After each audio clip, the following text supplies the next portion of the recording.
Hello everybody and welcome to a video on the Constructive Criticism YouTube channel. This is Wednesday Night Warrior and I am Spencer, host of Constructive Criticism and Limited Time Only, two podcasts about getting better at Magic the Gathering.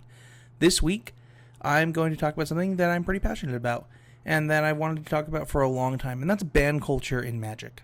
Now, you might be asking yourself, what's ban culture and why do you care about it? So, this is a culture in which people will lose...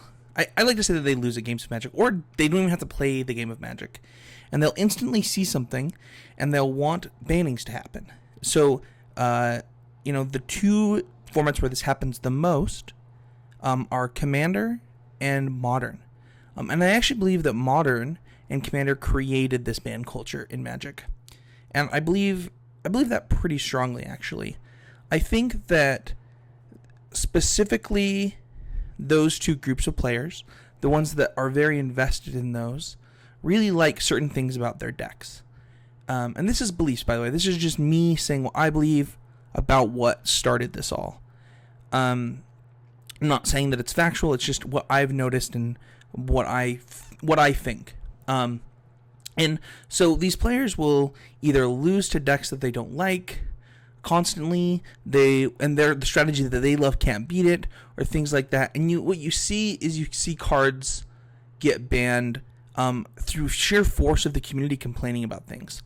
Now, this is important for a couple of reasons. The first reason is if the community actually is not enjoying the game of Magic, then Wizards should probably do something about it, and that's okay. Now, what happens though is when Wizards bans a card and then bans another card, and then bans another card, through all of these times of complaining, people now feel like they're empowered to get Wizards to ban cards. And I know that the Commander ban list is handled separately than the Modern ban list. I know that I think there's a separate I don't know this. I think that there's a separate person that does this. But for a long time in Commander, people would complain about just cards that they didn't like playing against. Consecrated Sphinx was one that I don't think ever got banned, but people complained about like crazy. Primeval Titan, Sylvan, the 7 mana destroy a land or an artifact, whatever that card was, that you go and grab a land. Sylvan Primordial. And people would just complain and complain and complain until it got banned. And in Modern, this also happens. And now when people watch events, or they watch GPs, the first thing that they talk about, or Pro Tours, even in Standard this time, people will instantly call for bannings. They just are like, oh, this deck's too good, ban it, ban it, ban it, ban it. And it is such a big deal. It should be such a big deal to have cards be banned. It shouldn't be something that we're just asking for every single time we don't like something or something looks a little out of sync. A good example of this is Legacy.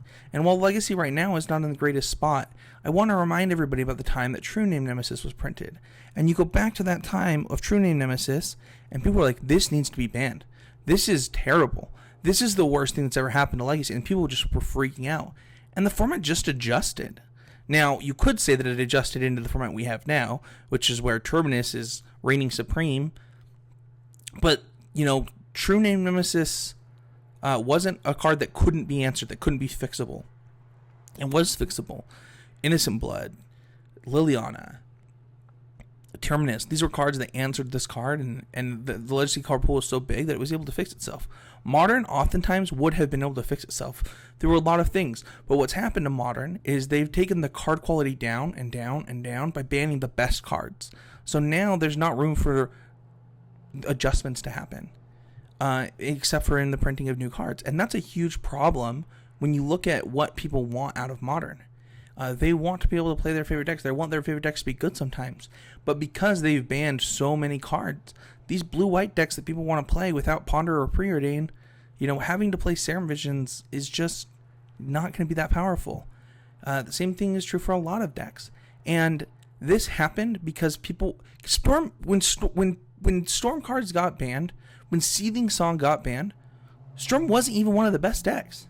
People just complained about it. I mean, it wasn't close to one of the best decks, but people just whined and whined and whined. They're like, fine, you just get no cards, Storm players. You just don't get to play Storm.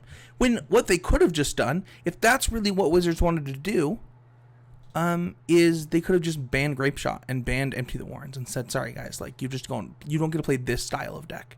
And that would have been better for the format. But because there are so many invested players, they try and appease too many people at once. And they oftentimes try to appease the vocal minority of Magic players. And that's a huge problem. When you think about the health of Modern, now there are a lot of people who love Modern. It's one of the most popular formats. It might be the most popular format, and people love it. But you know who doesn't love it? PPT grinders and pro players and GP grinders. And they don't love it because the card quality, it's a bunch of spikes in decks. It's not this healthy metagame where there's an ebb and flow and things can go right. And what's so funny is we just came from a healthy standard metagame that had control decks, combo decks, aggro decks, mid-range decks, and 3 cards got banned. And 3 cards got banned because people just whined. They whined and whined and whined. And, you know, it's so funny because Reflector Mage probably should have been banned a long time ago. When Reflector Mage was printed, it was a mistake. The card was actually a mistake. And because of that, they had to change the way Emrakul worked. Reflector Mage caused problems. And yeah, it probably should have been banned.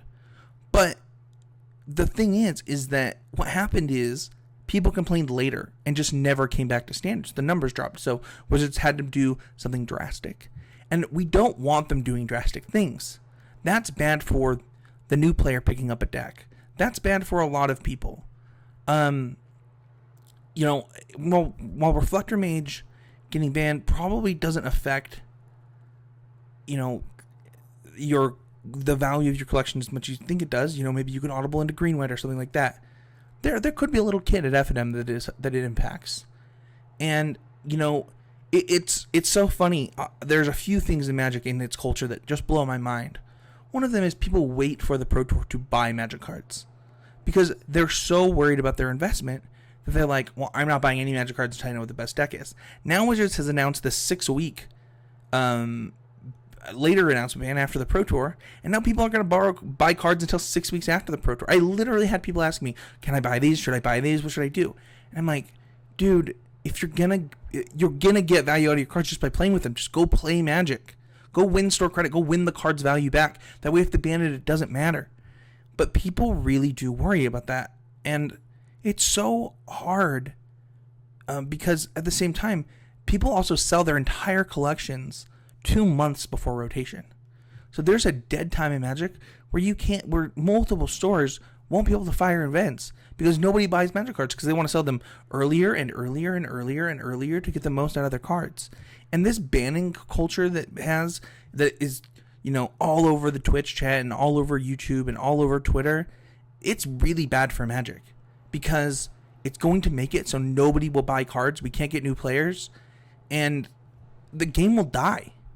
Like, in all actuality, if we keep going at this rate where we just won't buy Magic cards because we're afraid of bans, we keep calling for bans, then we want to sell our Magic cards before rotation. When can you play Magic? There's no time to play it when you keep doing that. And that's a real problem and something that we need to address, take a step back, and enjoy the game in front of us. Because this game is great. And I want to play it the whole time I can, for as long as I can. And I can't do that when people can't either afford cards, or they feel like they have to let them go too soon, or they feel like they're going to get banned. So when you go and call for a banning of a card, I hope it's for a really good reason. I hope it's not because you want your deck to be the best deck and it's not. Because that's not a good reason for banning cards. And that's what happens in Modern, and that's what happens in Commander. And it shouldn't happen in Standard, and it shouldn't happen in Legacy, and it shouldn't happen in Modern, and it shouldn't happen in Commander. I mean, when you think about Pauper, you know, that is a fun format. And when they ban cards in that, they do it the right way. All right, we're banning this Storm card. We're banning this Storm card. We're banning this Storm card. And, you know, we might get to the point where they're like, all right, we're banning Mononic Wall or whatever the card is called. And it's not a calling for bans. They just look at the health of the format and what people are playing and what the percentage is, and that's how Wizards decides those bans. And that's how the banning should be decided. When you look at something like the Pro Tour, people are like, oh, Mardu Vehicle is super dominant, Heart of Karen needs to be banned right now. And it's like, no, it doesn't. It doesn't need to be banned. You need to innovate and adjust and have fun. That's part of Magic. Part of Magic isn't waiting for your blue-white deck in Modern to be the best deck. It's not calling for bans until nothing is left other than your blue-white deck or your Tron deck or whatever deck it is you want to see good. It's innovating, building new decks, trying new strategies, and being a part of Magic. And it hurts me to my core when I see players who aren't doing that and not trying to do it.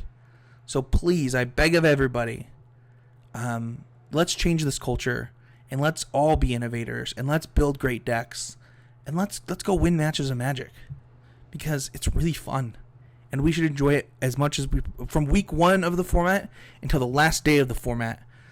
You should want to be in there playing Magic, because that's the value you're getting out of your cards, and that's pretty cool. So thank you everybody for watching. Don't forget to check out our podcast on constructivecriticism.com or here on the YouTube channel, and I'll see you guys all next time.